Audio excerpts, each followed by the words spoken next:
Credit cards, the final frontier of the personal finance space. You too, utilizing credit cards, can have fame, power, riches, being absolutely loaded, and being surrounded by women. Well, as you can tell, I do have a lot of credit cards, but I'm sitting here alone, so maybe not all of those are true. Anyway, today I really wanted to talk about something that all of the 7 of you out there who sometimes watch my videos have been clamoring about for the whole week I've been on YouTube. Colin, they say, can you give us an overview of how you got from 0 to 13 credit cards and needing to have a credit card binder from the age of 21 to now where I'm sitting at 26? I said, absolutely. I love being loaded with hundreds of thousands of points and absolutely no one to share them with. So if you're lucky enough to have someone to share them with and are hoping to get credit cards to be able to use them to your advantage and be able to take some people on some fancy vacations, stick around and I'll show you how I got from 0 to 13 credit cards. Let's get right into it. So starting out, I got my first credit card when I was a junior in college. I was 21 and I started out with Wells Fargo. At the time it was the student credit card, but it has since been upgraded to the active cash card, which gives me 2% back on all purchases. In reality, it was just a way for me to get started and begin to build my credit because I had no credit score to my name. In some cases, you're able to be approved for a student credit card if you have some sort of income or some family backing or a relationship with the bank, Wells Fargo, which I did. Other great situations, if you can't get started with a credit card, is to get a secured credit card where you put up a front of the money and that's your credit limit at the end. So moving on to number 2. I tried to get into the Chase world. I saw some YouTubers talking about the benefit and the power of traveling and the benefit of points compared to cash back. So I said, let me try to get started in the Chase ecosystem. Unfortunately for me, they dubbed me.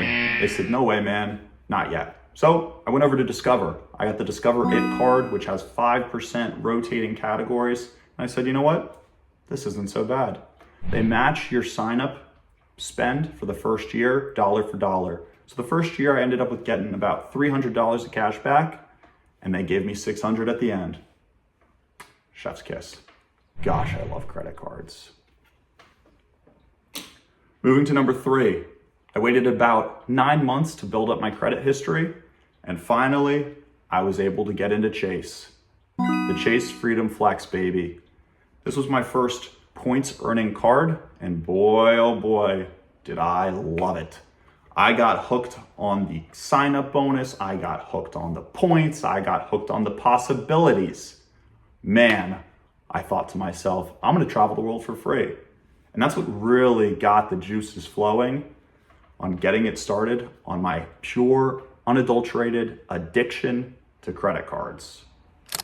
And I didn't stop there. A few months later, I got my first travel credit card and first annual fee credit card. This baby, the Chase Sapphire Preferred. Now, I already have a video on it, the Chase Trifecta. You can check it out here or wait until the end of the video if you're a top G and want to help my retention numbers.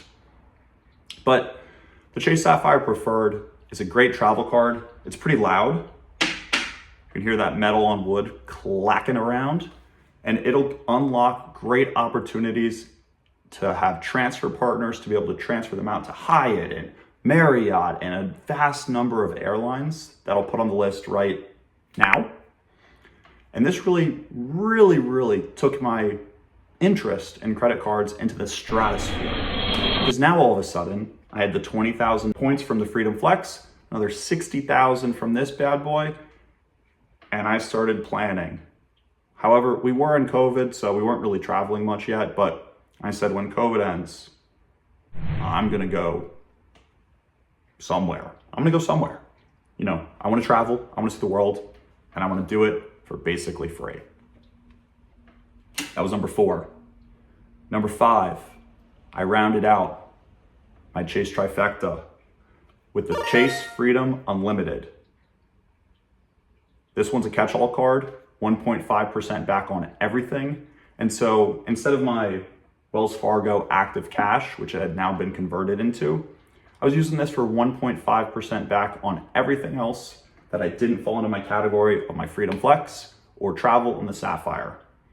And so this one, like I said, rounded out my trifecta. And from there, I thought to myself, you know what? I like hotels. Let's check some hotels out. So I got the Chase World of Hyatt card. This bad boy gives you a free annual night each year, and the annual fee is $95. I've kind of talked about it in another video that only a few of you watched, but if you're interested in seeing how the value of using points and transferring points from Chase to Hyatt, or just using these Hyatt points, is tremendous value. You're getting a good chunk of value of 2 cents per point in most times. And especially if you're going to someplace really cool like Hawaii, you can get 3 cents a point. That's just incredible value. And I'm not going to try to digress too much because I'm going to stay on track and really talk about the rest of my credit cards. So this is number 6. Number 7. You might have seen it. You might hate it. You might love it. I got the Bilt card. And so with Bilt, it allows you to earn points on your rent. Now, on one hand, this is incredibly cool. Who doesn't love free points for something you're paying every single month and putting you in borderline debt? Well, that's what I thought too. Bilt. It's a nice metal card. Hear that? Real sturdy. A lot of high potential with this card. And in a way, it's true. This is probably one of my most controversial cards, and where I got it in my setup doesn't make total sense. I would have done it differently. So if a few of you want to leave a comment below and really help out and say, what would be the most optimal starting path of credit cards if you were to start over, Colin, because you know all now since you have 13 credit cards and have a YouTube channel that a few people tune into, let me know and I'll make one, because I would do it over. I would not have gotten the Bilt card here if I went back. I'm gonna leave that cliffhanger here. It's a great card. You use it a handful of times each statement period, 5 times to be exact, and you get these points. Great points for rent, but tremendous value. I'll leave the rest of it to check out in the other video. That was number 7. Number 8, I took advantage of the Marriott Bonvoy Boundless. Similar to the World of Hyatt card, this bad boy gives you 1 free night a year at a Marriott hotel, up to 35,000 points. And the sign-up bonus was 3 nights at 50,000 points. I was able to use those 3 nights when I went to Oktoberfest, and I stayed in the Westin in Munich. And boy, oh boy, those were running for $700 a night. Instead, I used my 3 free nights. That is good bang for your buck, ladies and gentlemen. I got $2,100 of value from just spending $3,000 in a few months on the sign-up bonus.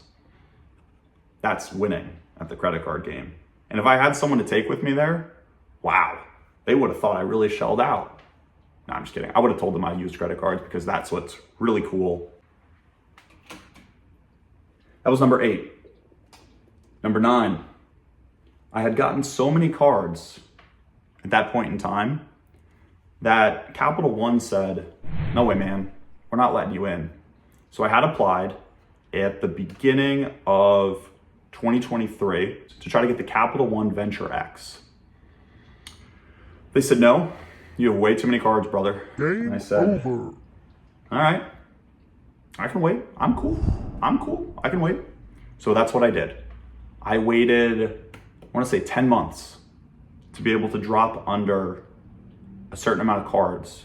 Now, Chase has the 524 rule. Capital One doesn't have a hard and fast rule, but I did drop under 524. I did the pre-approval thing online for Capital One Venture X, and they said, you're in. You're cool. We're going to let you come. And that's what I did. I signed up for the Capital One Venture X, another travel card at $395 a year. This one gives you great value because you're getting $300 a year in travel credit. So as long as you travel once, you're making your money back, because then they give you another 10,000 points, which is another $100 on travel. So it effectively pays for itself. You get lounge access and priority pass Capital One lounges. My sister lives in Dallas, so when I visit her, The lounge was there, and boy, oh boy, I did find out that they have a 3-drink per hour limit. So, still pretty good. Great snacks, really tasty, really good treats. I love this card. This one's a 2% back on everything. So, I have been using it more often than my Freedom Unlimited, but you can go either way. So this card rules. That was 9. Then I got a little sneaky with it. I did, gotta be honest with you. I was under Chase 524 at the time, and I stumbled upon a nice little video that talked about business credit cards.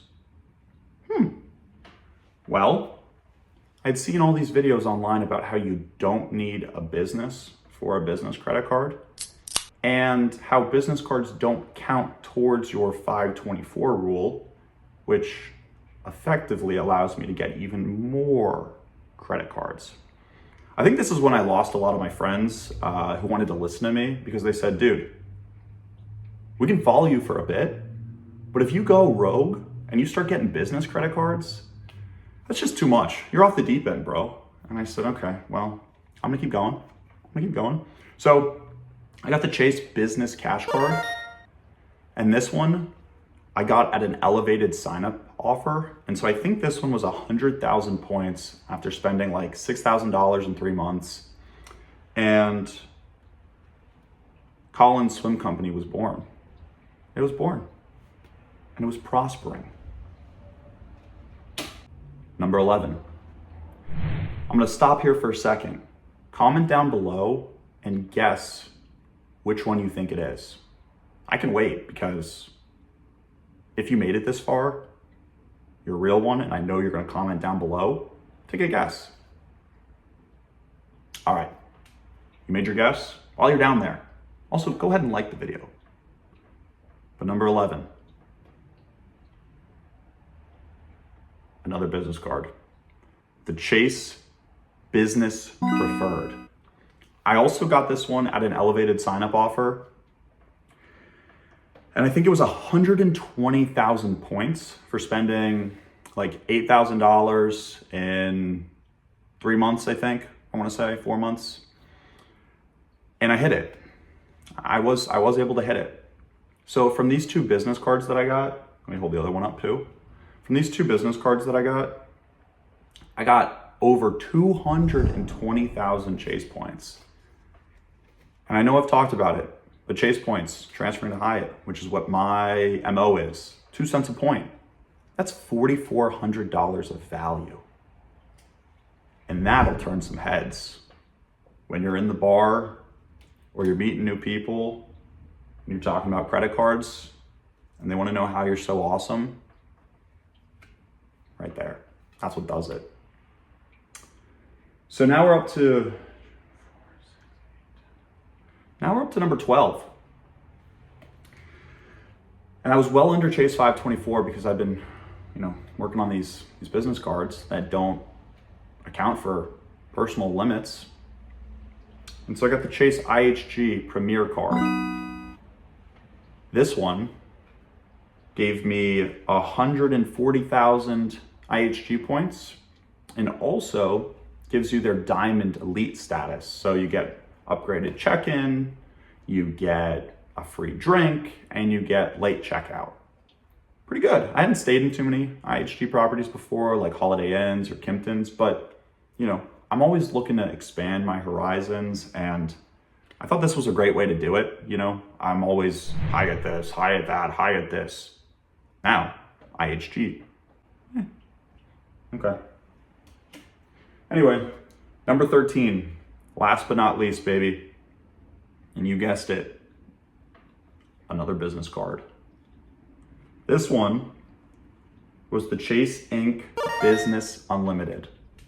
And I actually just got this one back in January, last month, as we sit here in February. And this one was another 75,000 points from the sign-up offer. And this one was $6,000 in 3 months, which is a lot of money, but I did have a big expense that I knew was coming that I had to pay a few weeks ago. A tuition deposit, because I'm going back to school so I can, learn even more about credit cards and personal finance, just finance in general, really. But this one, another 75,000 points. Move over Chase trifecta. This one is the Inc. trifecta.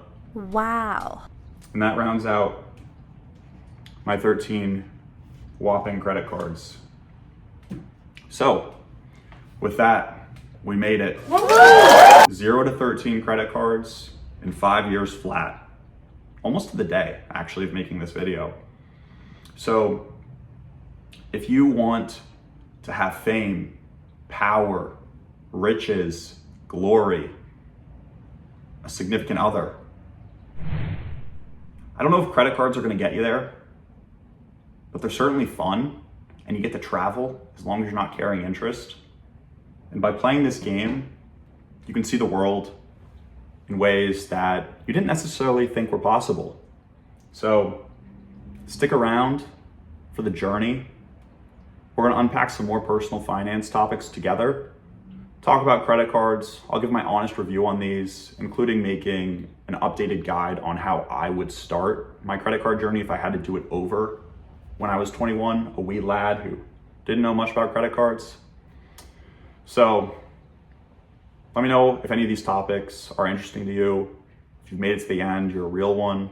Leave a comment below, like, subscribe, and check out the next video. I'll see y'all next time.